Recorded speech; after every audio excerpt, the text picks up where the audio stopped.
उड़ीसा में एक स्थान है टोटा गोपीनाथ। कौन से? तो वहां के जो पुजारी जी थे वो सेवा करते करते उनकी कमर झुक गई, और जैसी कमर झुकी तो अब वो ठाकुर जी को चंदन लगाते तो माथे की जगह नाक पे लग जाता, आंख पे लग जाता, गाल पे लग जाता, होठ पे लग जाता।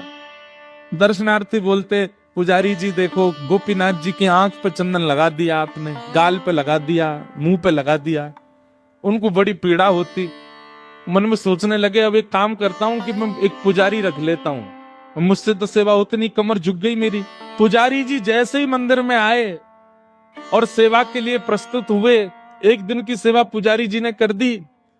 रात्रि में मंदिर जैसे ही बंद हुआ तो महाराज पूर्व के जो पुजारी जिनकी कमर झुक गई, उनके स्वप्न में श्री ठाकुर जी गए, और ठाकुर जी जाके बोले, देखो मुझे आपसे ही सेवा चाहिए, ये कोई और मेरा स्पर्श नहीं करेगा, आप ही चंदन घिसो, आप ही पोशाक पहनाओ, आप ही श्रृंगार करो। ठाकुर जी मुझे बहुत प्रसन्नता है कि आपको मुझसे सेवा चाहिए, पर मैं तो बीमार हो गया, मेरी कमर झुक गई, अब कैसे चंदन लगाऊं आपको? ठाकुर जी बोले, हमें नहीं पता, हमें आपसे सेवा चाहिए, कल सुबह पुजारी नहीं आना चाहिए, आप ही आओगे सेवा में। बेचारे प्रसन्न भी हो रहे थे पर रो भी रहे थे।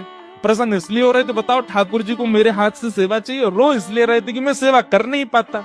दूसरे दिन स्नान करके मंगला में जैसे ही मंदिर में प्रवेश किया तो क्या देखा, तो जैसे हम बैठे हैं सुख आसन में, ठाकुर जी नीचे ही बैठ गए, बोले लो हम भी बैठ गए, अब करो हमारी सेवा।